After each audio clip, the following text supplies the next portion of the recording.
Why is it so hard to completely cut ties with a narcissist? You were in a relationship with them and it was terrible.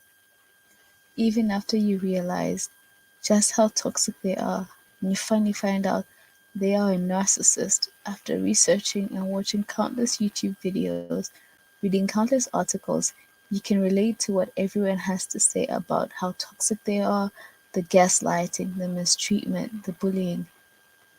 You've experienced all of that, and when you decide to finally discard them or go no contact, you find yourself missing them, missing the good time. Why is that? And how can you stop doing that?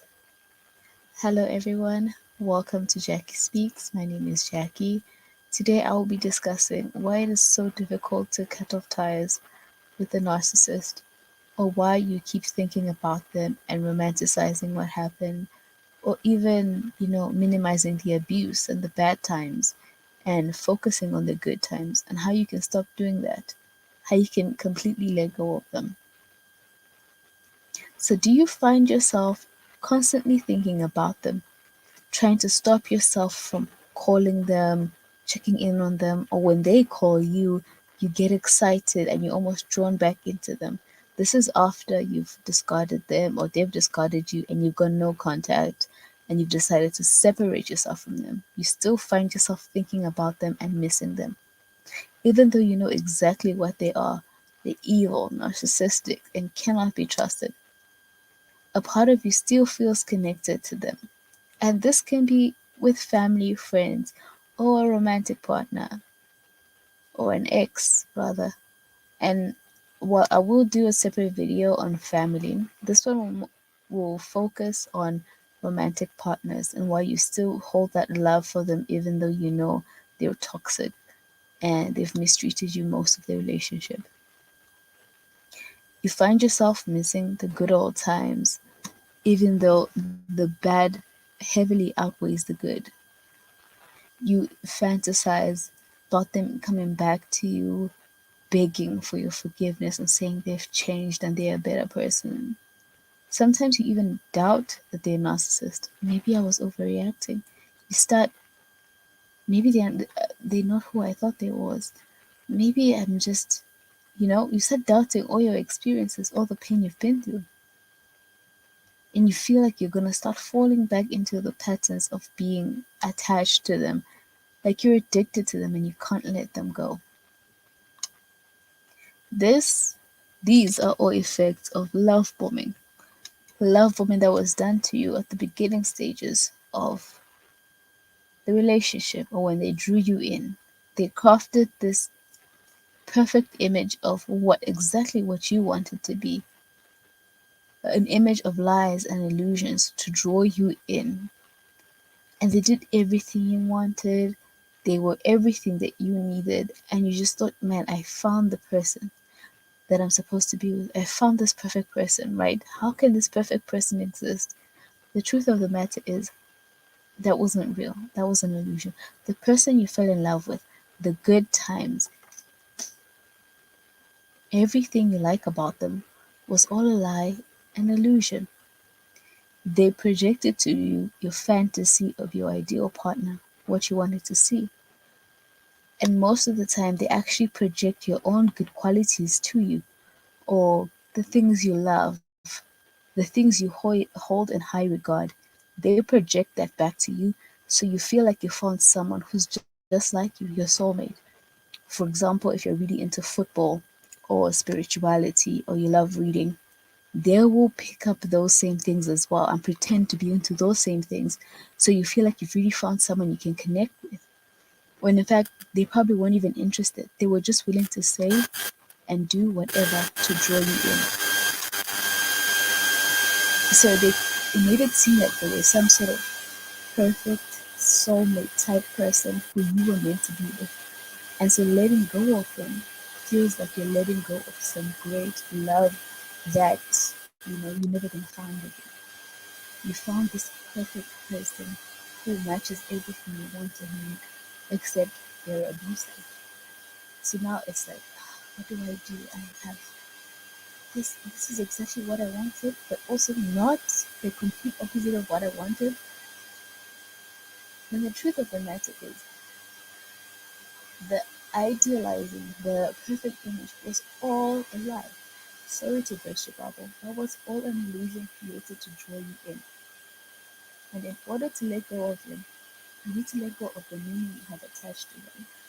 They're not your soulmate. They're not this perfect person who's meant to be with you. They're not, um, someone who matches into your life perfectly. They're not some godlike being who can do no wrong. They're none of those things. And when you take away all the false good um, aspects of them or the good memories or what you love about them, which were all lies or projections of your own good characteristics, when you take all of that fake goodness, all you're left with is the abuse, the mistreatment, the bullying, the emotional abuse, the um, turning people against you, the gaslighting, the devaluing, the invalidation. That's all you're left with because that's all they are. All those good qualities never existed. It was a trap to lure you in. You're not that person you thought that they were. So instead of focusing on the good times and everything that was going well, focus on the bad. Every time you find yourself missing them, focus on the bad. How they mistreated you, hurt you, embarrassed you, treated you like you were nothing. Remember all the bad times because the good was just an illusion or a manipulation to get you to do what they wanted, to get you hooked on them. And if they try to keep pulling you back in, they will try to call you to reignite the spark, or maybe they will say things that they used to say to bring back the good memories, and I say this in quotes. Or maybe you will hear about them from some. They'll send one of their flying monkeys to you. Oh, give them a chance. Or they'll maybe even start spreading rumors about you, saying that, oh no, she's very upset with me. Blah blah blah. She's this terrible person who's trying to, whatever they will say. Those are all tactics to lure you back in. Do not get caught in that trap. Block them, block their calls. Do not speak to the flying monkeys. And if you hear about them starting a smear campaign and spreading lies about you, do not get triggered by it. Let it go, leave them alone. You went no contact, you did the hard thing. Good job, congratulations. You're putting yourself first and your safety first, and you're disassociating from toxic people who only want to hurt you. Good for you. Now maintain that no contact. Do not they are still the exact same person you knew they were. Except if you go back to them now, they will be worse. They will treat you worse. They will be because you left, so now they put it on extra to punish you for leaving. And I want to leave you with this.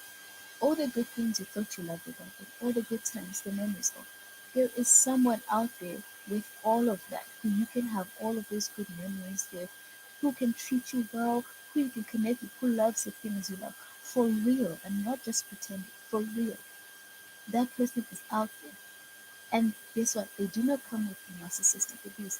They do not come with the hurt, the devaluing, invalidation, the gaslighting. None of that.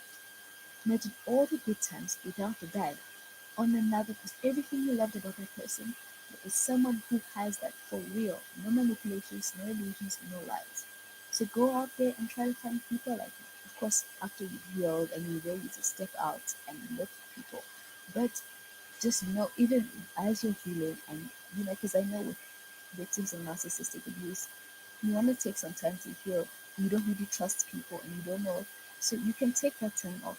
But do that, know that there will be someone out there who will care for you and love you for real, who will be there for you, support you, and prioritize your needs as you prioritize theirs. For you both, it's an equal give and take relationship without any sort of abuse. Someone who you can talk to, and someone who will be held accountable for whatever they do, and will not throw a tantrum or try to blame you for their own faults. Like an actual grown adult you can have a grown relationship with. That person exists. They are out there. But the narcissist is not that person. It was a trick. It was an illusion. It was a con. It was a lie. So the person you're missing does not exist. At least not in the narcissist. They exist out there in the world, but not in the narcissist. The narcissist is not that person. They took the idea of what you wanted and attached it to themselves and make it seem like they are that person when they're not. They are completely not that person. So that person is out there and the narcissist is not even close. They are experts at wearing different masks to trick people. It was a big trick. So as you're going through this process of letting them go, remember every time you try to miss them, remember the bad, because that's all they are. The good is an illusion, the bad is the only thing that exists. Thank you so much for watching this video. Um, and all my best wishes are with everyone who is on the journey to healing and recovering from narcissistic abuse. I wish you all the best, you guys. If you need information or anything, you're stuck somewhere, please feel free to reach out to me on my email. I'll leave it in the description box. This is my expertise. This is what I do. I've dealt with all sorts of narcissists in my life, and I've really overcome, you know, what they put you through and detached myself. And I want to help you do the same. Just remember, I always want to leave you with this. The fact that the narcissist chose you means you're the good one. You are special, you are unique, you are the one who the world needs more of. You are loving, you have a kind of heart, and you care for people. So the best thing you can do is take care of yourself by distancing from them and continuing to be that good, honest person that you are. There is nothing wrong with you and everything wrong with them. When someone hurts you, it's a reflection of them and not you. So keep doing you, keep being awesome, keep doing what you do, and I'll see you in my next one. Bye.